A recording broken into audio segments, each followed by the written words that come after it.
All right, you might cringe. I'm just using a photos presentation, but so be it. It'll be entertaining, I promise.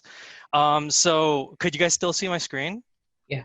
Awesome. So uh, so I just wanted to start off by showing you some, images courtesy of Maxar, their bureau and news team. Wow, why does it keep flipping like that? Whatever. Okay.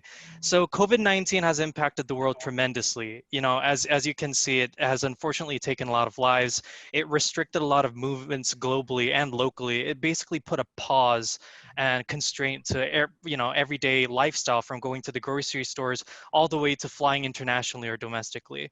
A satellite image provides a good picture, a good snapshot, a good instantaneous sort of, capture or screenshot, if you will, of the globe, that shows how pertinent and evident this is.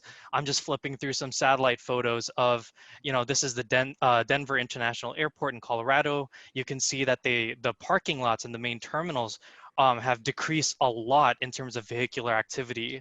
And, again, some more airport photos of Denver. This is the Los Angeles International Airport.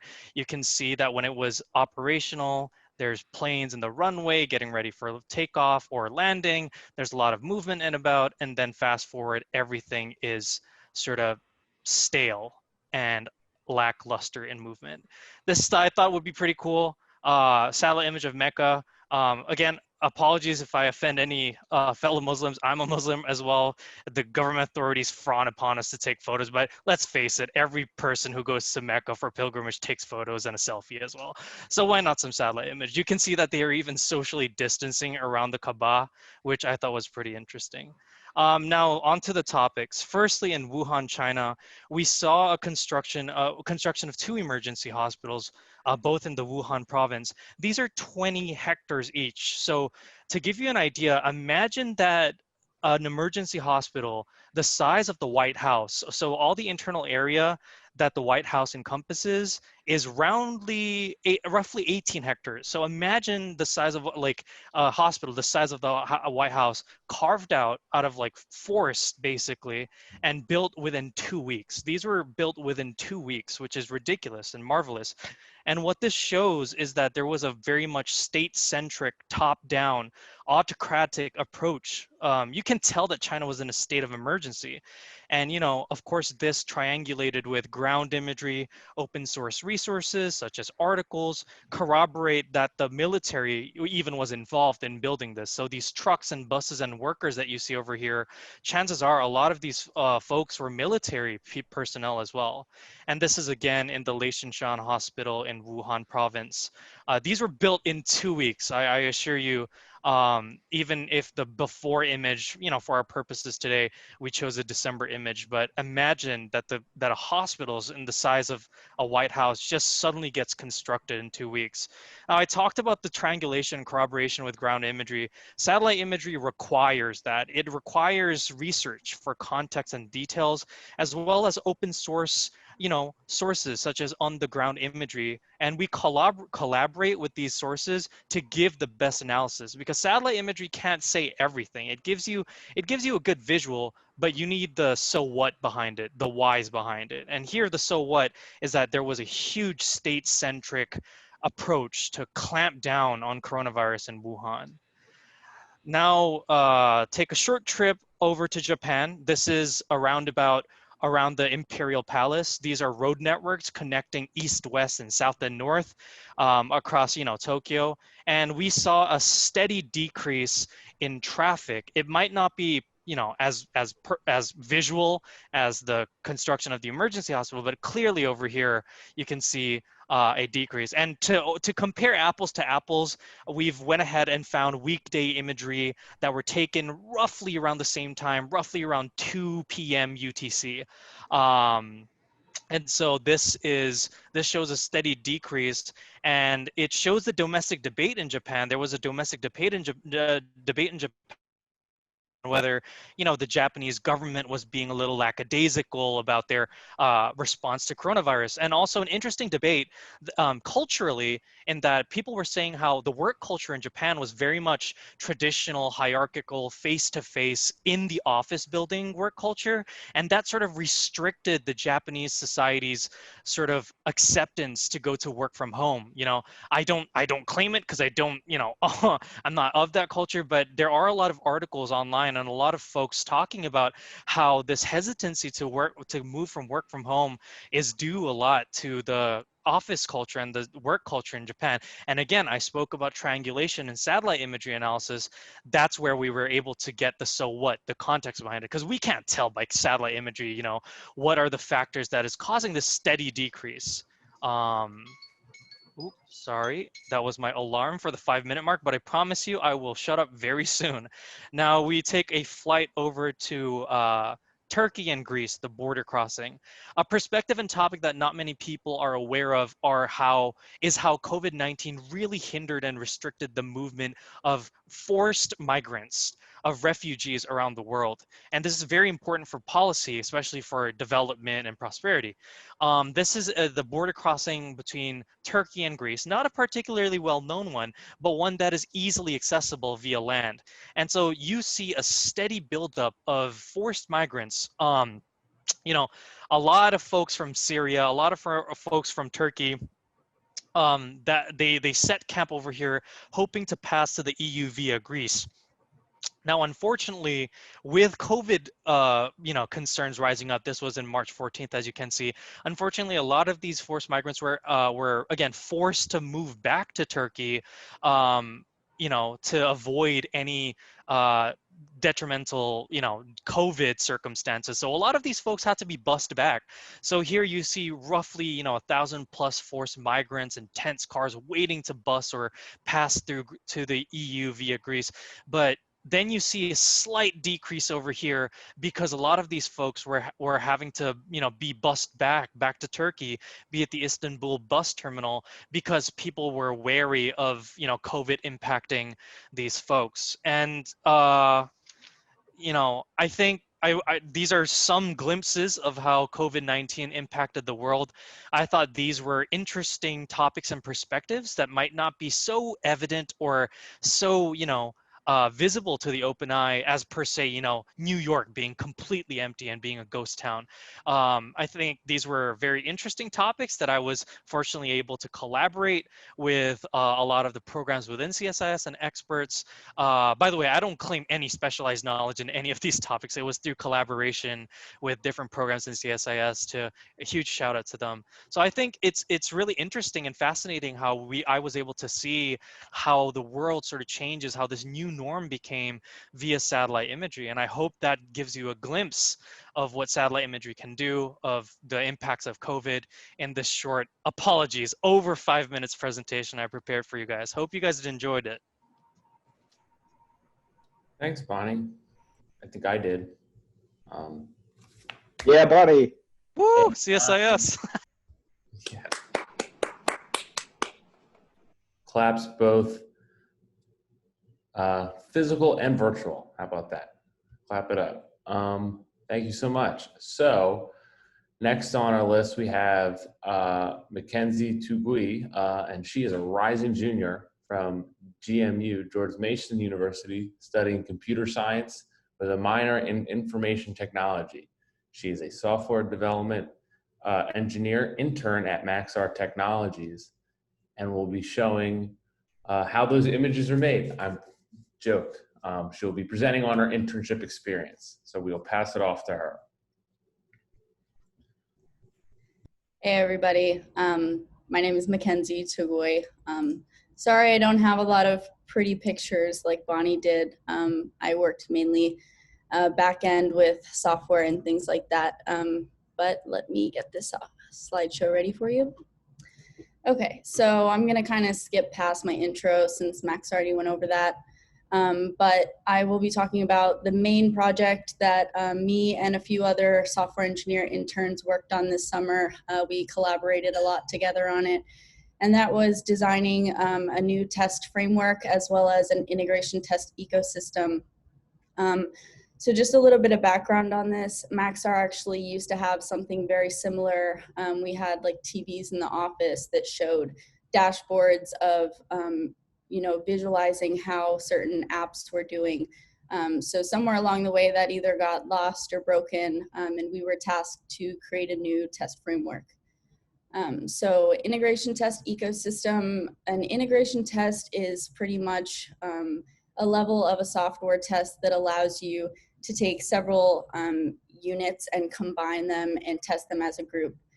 So we kind of understood what we needed to do for this, which was just write some pretty basic tests for a group of our apps so that they could be easily visualized as sort of an alerting system so that people walking through the office could just easily see if something was failing or passing. So we had to do a lot of research, and we did go a lot of different directions and troubleshoot several different things to come up with our end, what we had in the end. So we ended up using Cypress and writing Cypress tests dynamically for our apps. And this diagram on the right just shows you our process. So these app repositories are our apps. We have our Cypress tests in them, and they live in GitHub. So anytime the code is changed in these repositories with a git push, they automatically trigger Jenkins to start building and deploying and then testing those apps. So the whole process is automated, and we have our test results being output in Jenkins. So next thing we had to do was figure out how we were going to get our test results that were in several different Jenkins pipelines to be aggregated in one spot, and how to visualize them nicely. So this was the dashboard we created, and there's several different dashboards we can create, but this was really just big picture, trying to get our ideas out there and make sure that they work. So this is a Jenkins dashboard plugin, and currently we have it configured to pull the latest test results from each of those pipelines, and it shows you this nice dashboard here. It might seem like a little bit of a simplistic dashboard, but if you imagine this being in your office and you walk in and see this, big red block here, that's definitely going to be an indication that you need to go and look at that app and figure out what's wrong with it. And that was kind of the whole point of this project, was to get that visual alerting system back in the office so that people could immediately go and fix things when there was a problem. And then this design test framework portion was really the overall documenting everything we've done so far. So we have a Confluence page that describes how we wrote our Cypress tests, as well as how we created this dashboard. And also you can configure this several different ways. Each of these boxes here are widgets or portlets, and you can configure them to really show visualization of anything you would like. So that was a quick rundown of the project we worked on. Amy and Corey were the fellow interns that worked on this with me, so big shout out to them. And big shout out to everybody at Maxar, because this internship was virtual. It was the first time they've done anything like that, and it was a really awesome experience. So yeah, and thank you all for listening.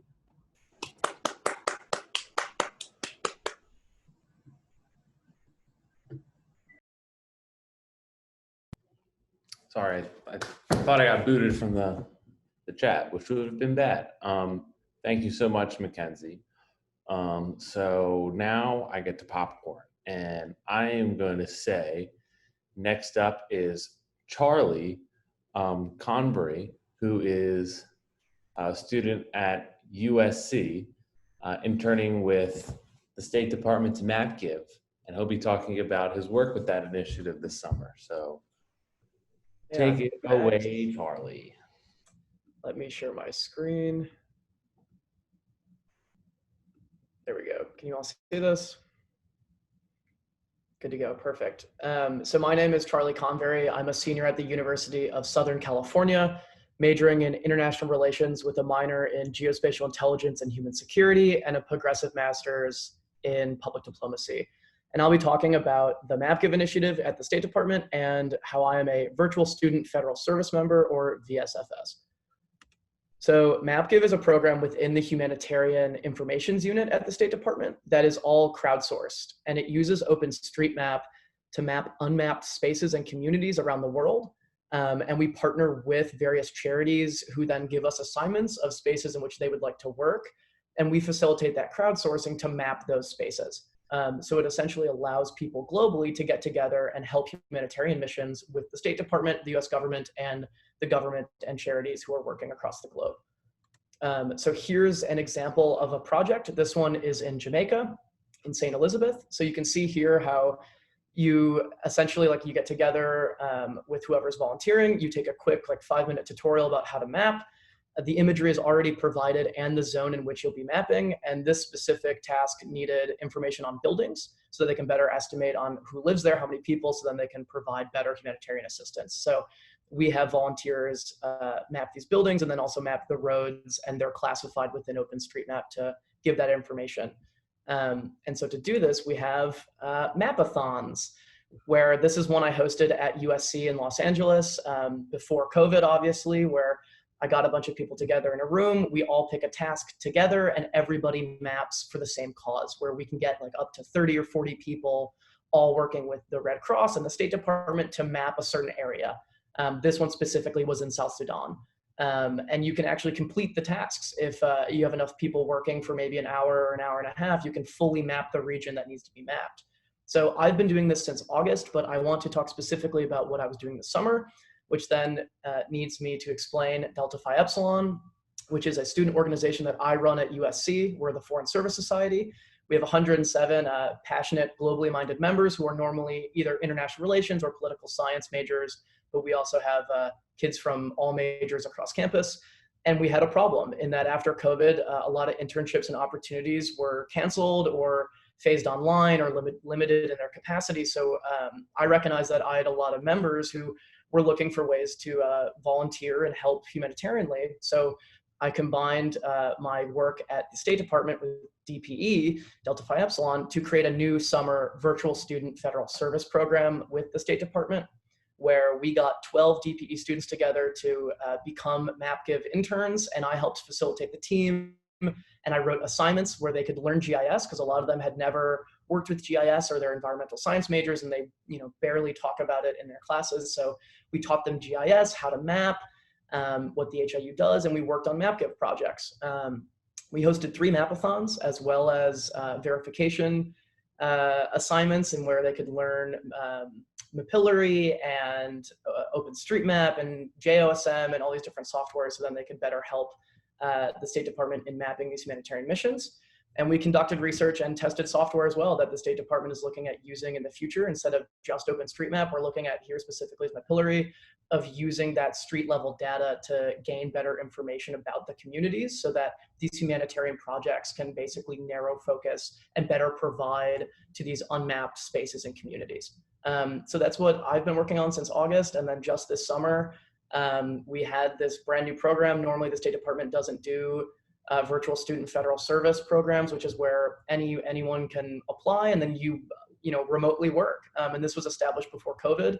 And this was the first ever summer VSFS within the State Department. And it's going to be used as a format going forward, hopefully, of how other kids, especially now after COVID, can work remotely on what are essentially full-time internships without having to be in DC. Because all the kids I was working with are either in Los Angeles, I'm in Chicago, or they're on the Eastern Seaboard, but we were able to come together and map to help the Red Cross and other charities.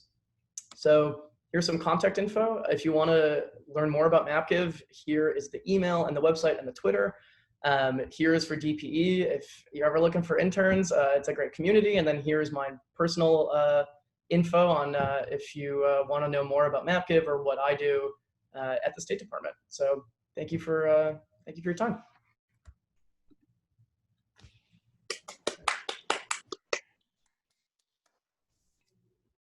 Thank you, Charlie, and for getting more people to map, because we love mappers, so thank you. Next up, we have Beth Wiberg, a student from The Ohio State University, who is studying GIS and will talk about her projects at BlueRaster this summer. Hi, everyone. Let me just share my screen. See.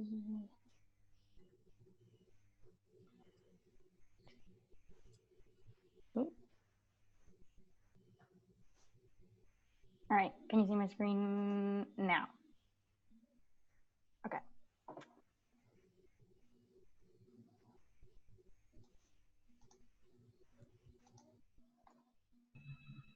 All right. Yep, I'm Beth Lieberg. I go to the Ohio State University. Thank you for including the V. I'm studying GIS and I'm going into my last semester, and I will be graduating in December. And then there is my contact information. So at BlueRaster, we work on a variety of different projects throughout the summer, not just one. So on the left here, I have some of the clients for a couple of the projects that I was fortunate enough to work on. And then on the right, there's a couple of screenshots from some of the projects. So, you know, we've done like COVID dashboards, drone imagery analysis, and then just some highway sign analysis for the Virginia Department of Transportation. So one of the main projects that I worked on this summer was for the World Bank Group. This is what I spent the majority of my summer on. So the project consisted of building a mobile application that provided resources and other helpful information to survivors of gender-based violence in Nigeria. So my role kind of in this was helping to clean and transform the data into a format that the developers could use to create the end product of this app. So as you can see here is a video of just how you would typically use it. So we have a couple different layers that you can add onto this, and so they can look at, you know, courts and other legal resources, health resources, and then they can click on it, comes up a pop-up and other information, what that facility provides, and location if, you know, they want to take those resources up.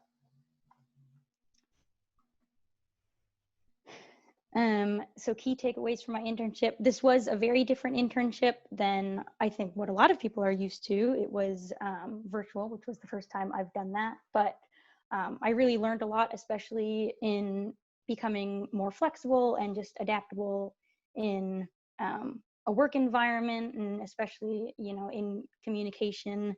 I became more adept at communicating like among different levels of superiority. And yeah, it was a great internship. I had the opportunity to work on a lot of impactful projects and just strengthen a lot of my GIS skills. So yeah, it was a really great summer. And if anyone has any questions, feel free to ask. And that's it. Thank you.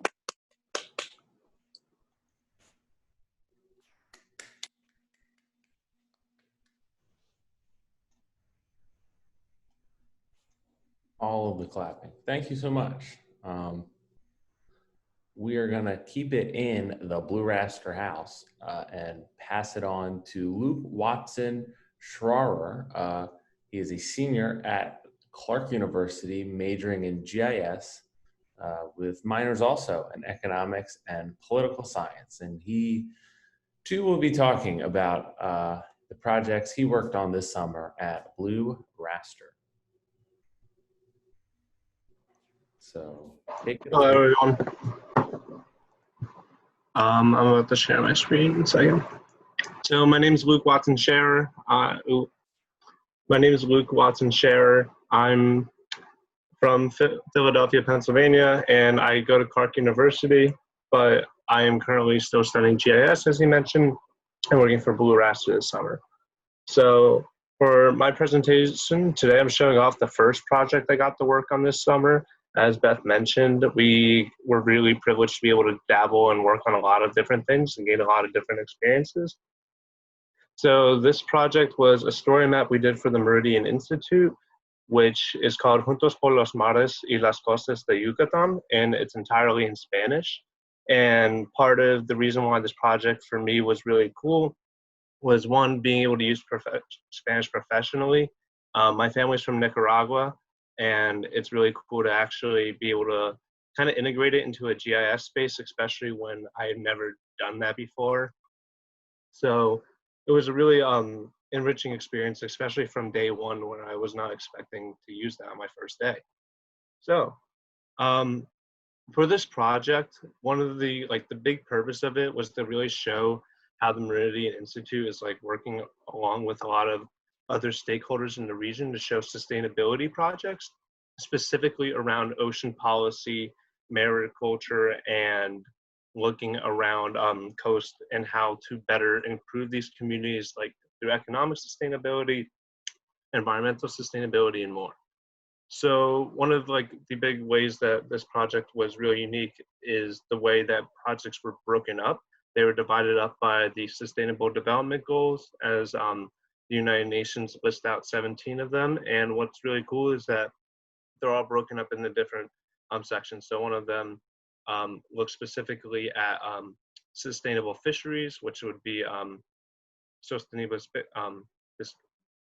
pescadas in Spanish. And for that reason, it's really cool for me to just kind of see where a lot of these projects are being built out and kind of where they're going towards, because the projects ultimately are one of a kind within the area and work very much so within traditional culture, which I think is very cool. And so what I learned doing this project is kind of how to really communicate information in Spanish. It's really hard sometimes to draft up or even try and figure out how to structure and let a reader know, especially in your second language, how to use or understand something. So I really tried to put myself in the shoes of a user, and that's something that I feel we do a lot with mapping, where it's always good if we can understand information. We should be able to understand information, but the goal is to have anyone pick up our maps or pick up our products and really try and get it and make it intuitive. So I feel that's something that really helped on this project. So I was really privileged this summer to work on a lot of projects, from COVID-19 dashboards at the CDC and other things. And I'm very happy with the product that came out. And in a couple of weeks, we get to actually present this project to some stakeholders in ocean policy, sustainability, and local governments within Mexico, which I think will be exciting. Also, I put out my contact information. If anyone wants to contact me, feel free. Thank you.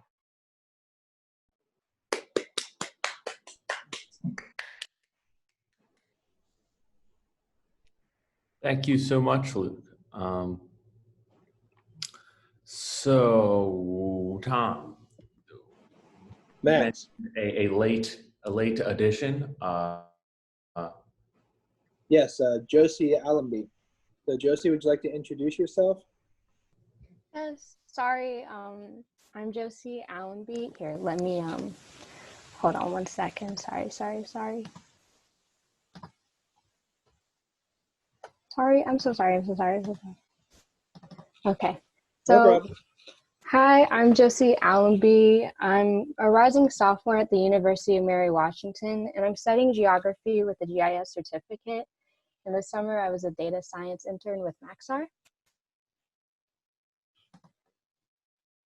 So the problem we were trying to solve this summer was, how do varying image conditions, sun elevation and nadir angle, impact the accuracy of a car detection model? Here's the methodology. For step one, we ordered images that were broken down into smaller images. These smaller images were randomly selected to be labeled in a labeling tool, and every image was also part of a group depending on its conditions.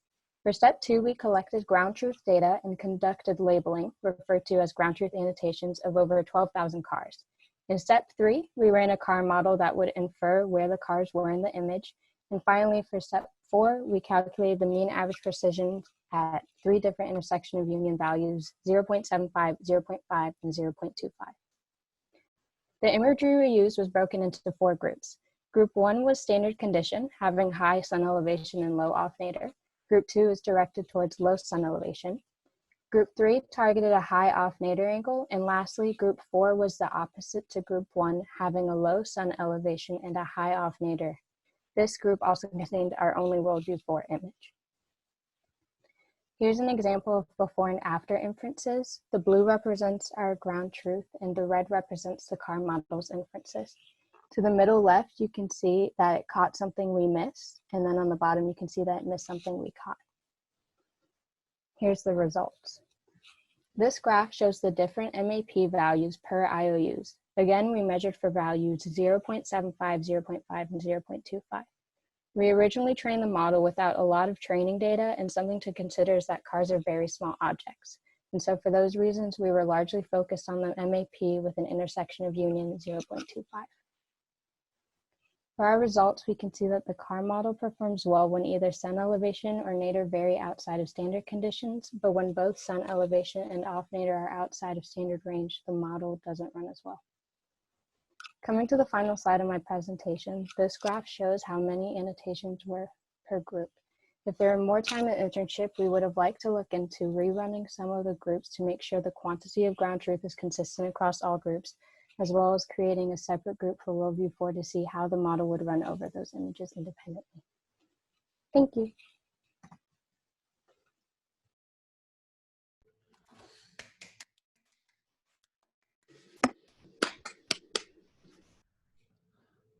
Thank you, Josie. I think to close out, we will allow for maybe a couple questions for any of our interns, if those have it. I've seen a couple pop up in the chat, and perhaps some others would like to ask. So if you have any, drop them in the chat and also direct to whom the question is for. So I have a question, and this is for all of the interns. So do you feel like, I mean, obviously this has been a tough summer for everybody, and this is not like an ideal situation to be interning in, or to be graduating, or to really be doing anything in life. So I'm wondering if these virtual internships presented opportunities that, to try to look on the positive side, to present any opportunities that may have not been available otherwise. So for instance, you know, if you lived in a location that, let me say you virtually interned for a business that's in a location that you wouldn't have been able to move to. I'm just curious to hear your perspectives on how being a virtual intern went this summer. And that's to all of you. So whoever wants to chime in, you're more than welcome to. I can say something on that. So yes, this internship was virtual, and so BlueRaster is an Esri partner, and every summer there's the Esri user conference, which is something that I wouldn't typically be able to go to just because, you know, travel logistics wise.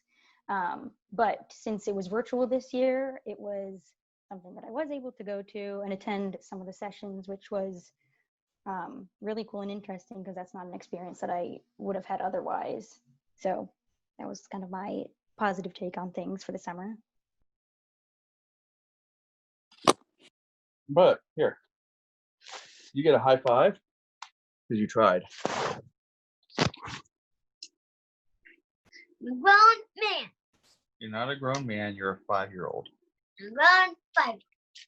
You're a grown 5-year-old, yeah. Wait, do we have a 5-year-old in chat?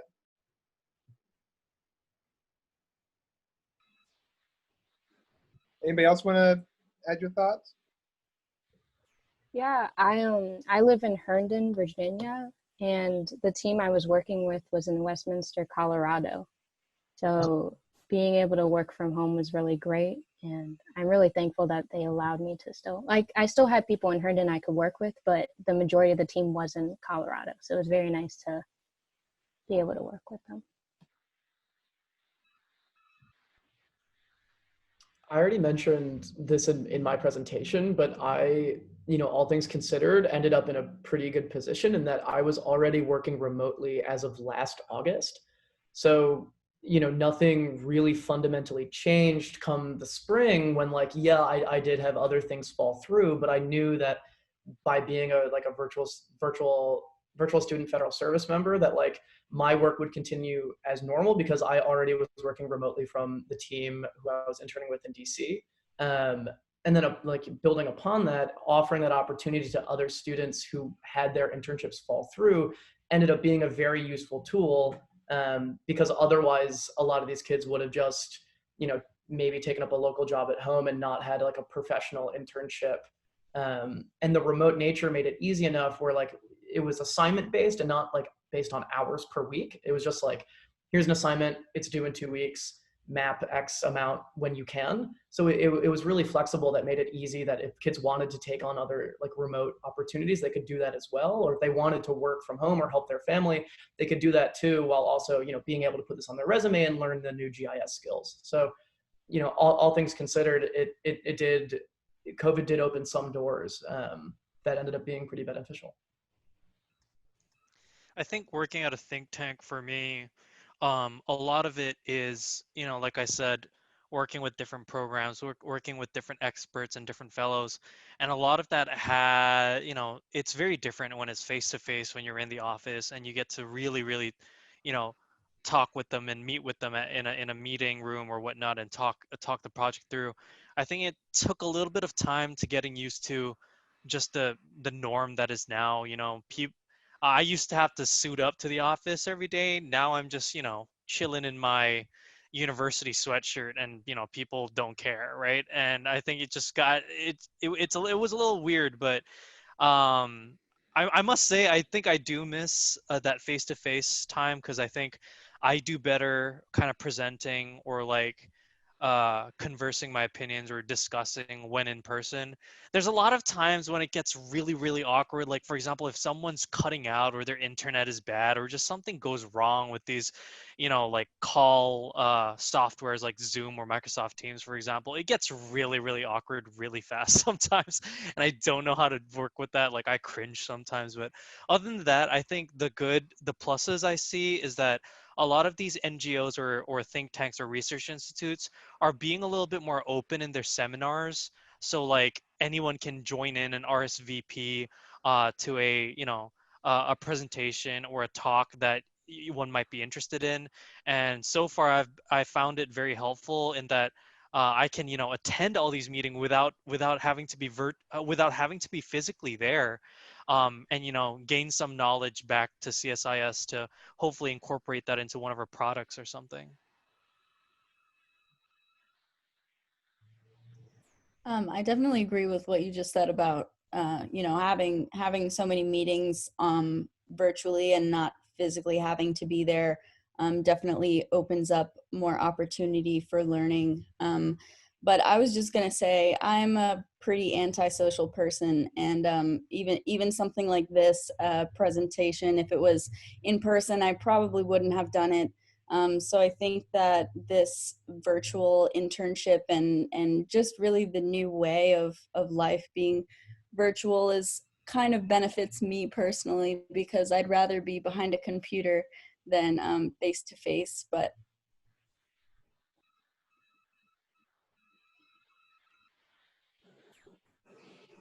Awesome. Well, thank you all for your perspectives. I just turned off my video because my battery's dying, so I gotta spare every bit of juice I got here. So, Mac, for anybody ask any questions in the chat? We did have a couple asked and that were answered. I was one, hold on a second. So Vishwal asked which map APIs were used for Beth's project, which she then wonderfully answered. But then he kind of put us in a question of ArcGIS, JavaScript APIs versus other solutions. But I'll let that discussion happen elsewhere, because I think there are benefits to both, and we probably have a whole bunch of different users in this chat. I will say one thing the team I am on at Maxar did is we had like Friday happy hours to get to know the interns, and it took a couple weeks for them to go from oh my gosh, it's Friday and we've been looking at each other on Zoom all week to them being fruitful, but they ended up being pretty great. And yeah, it's definitely, I would say, I think it's kind of interesting and weird to think that that through COVID, there are probably going to be people that I have interacted with on a fairly regular basis, and I may only know them through like a Zoom chat. Like, that's pretty crazy to think about. Max, I have a question kind of along the lines of what you were mentioning of how like building their network has been impacted by being virtual. So like, was it good? Was it bad? And why? I'll answer that. So this kind of goes into what I was just saying about being antisocial and being more comfortable behind a computer screen. You know, if I was in a room with a group of people, I probably wouldn't walk up to many of them just because that's the type of person I am, and I get really shy. So honestly, being virtual has helped me because I'm much more willing to hit a follow or hit someone up on Slack or write them an email than I am to walk up to them in the real world. So I think it's been helpful for me personally. Any other thoughts on that? I have a related question to that if someone wants to talk about that. So you can keep talking about how your experience was virtually, but I'm also curious if you guys did any like virtual networking thing that you felt like was really cool or really awesome. Like if there was a particular activity or something like that that you felt like really helped. And you can't say GeoDC. Yeah, no GeoDC. Answer. There's a weekly there's a lot of different sort of poli-sci or policy related, so not very geo related or geospatial related, but there's plenty of groups in the DC area that used to do, you know, weekly happy hours just to network, or some of it is very cookie cutter and some of it is sort of topic based.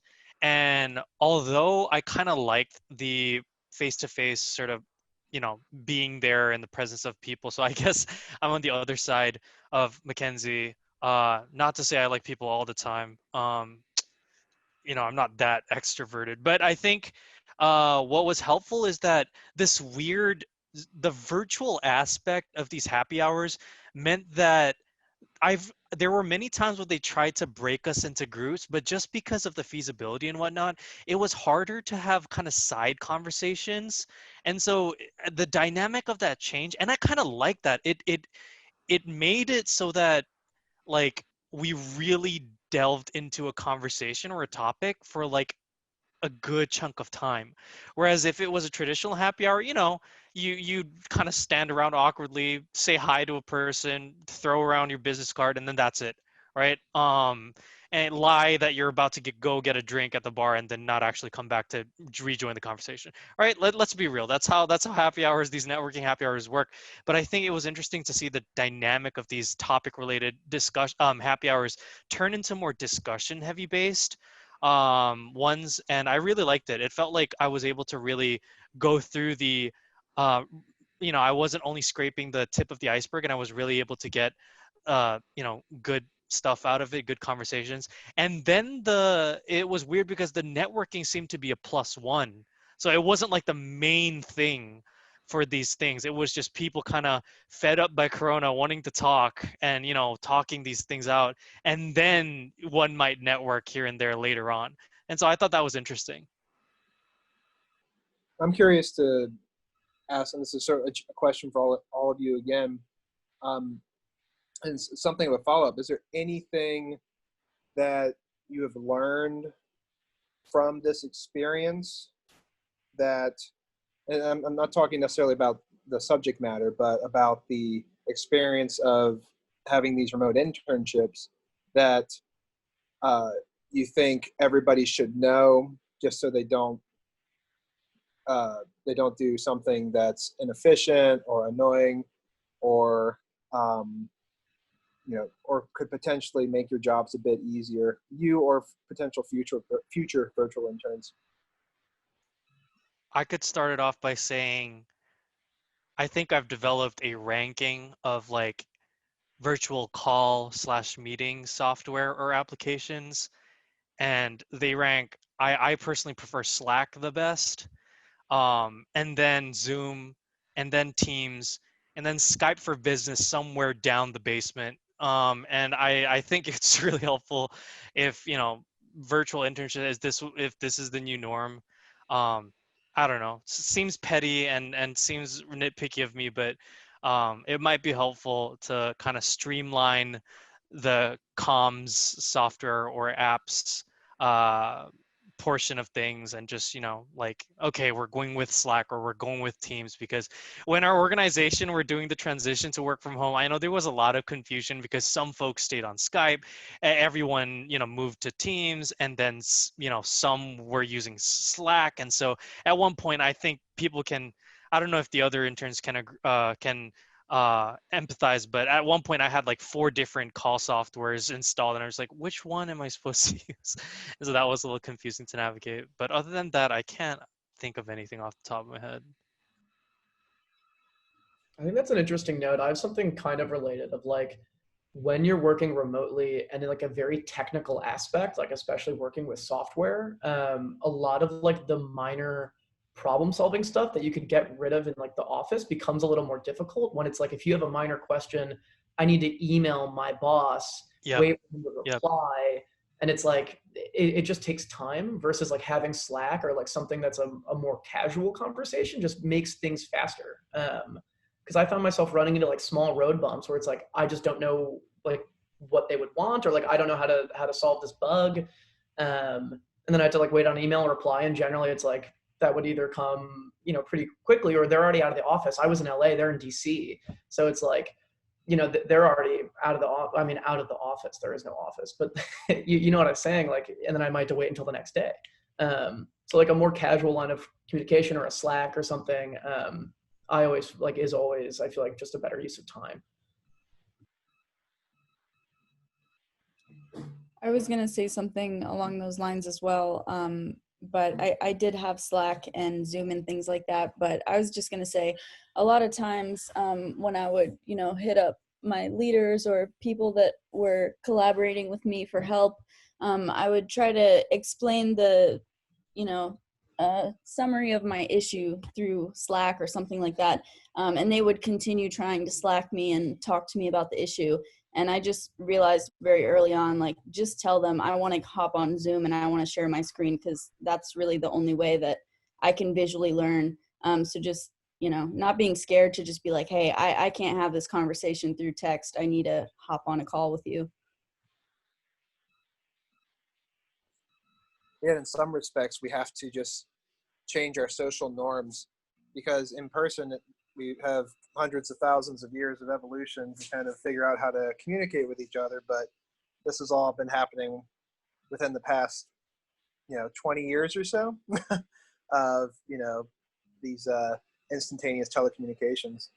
So, I mean, with the exception of like phone calls or whatever, but video conference, screen sharing. Anybody remember AOL Instant Messenger, or am I dating myself by saying that? So, yeah. Yeah, we fit 15 years of technological innovation into the span of just 4 months. We're still trying to figure it out. Another thing I would mention outside of like technological evolution would be like taking the time to like do those little like almost team building stuff, where it's like, if everything is just like a professional call or email, like you don't really get that relationship. So like we did something like Mappy Hour, of course, where it's just like you get together and just like, it's like a happy hour. Just gives you like setting aside that time does like help you with that interpersonal communication, like outside of just the professional setting. And like, at least I know, like, I appreciated that, and like knowing that like there is like that space just to like get to know the team, especially like from here on, if it does continue in this type of trend, like you may get an intern, have completely online communication, and then they leave. So it's like, I think it is important to note that like you should take time to like build that more personal relationship. And then that goes back to the networking and like, you know, just the efficiency of the team. Yeah, I just wanted to add a comment to, I think it was Bonnie was saying, that'd be great to have, you know, just one piece of communication equipment, and Skype for Business ranks near the bottom. Well, some of us in that stodgy old federal acquisition space are stuck with Skype for Business as our only form of communication. So, you know, you gotta work with what you got, I suppose. Sorry, I didn't mean to offend any Skype lovers or Skype users. No, not offended in the least. I don't think there are any Skype lovers, Bonnie. Not anymore. But yeah, it's just an interesting observation to make. But yeah, anybody else have questions for our group of presenters who have so generously volunteered their time to share their interesting work? So wait, what's the rule of thumb? So I was at a professional development event one time, and the facilitator told me, whenever you ask a question of the audience, you have to imagine that there's a feather, that you just dropped a feather from arm height and it's just gradually drifting down to the floor before you say, okay, that's it. Because you got to give people enough time to think about whether or not they want to ask that question, or like, you know, some people are shy and they don't, you know, they can prod a little bit. So does anybody have any questions? My imaginary feather is dropping.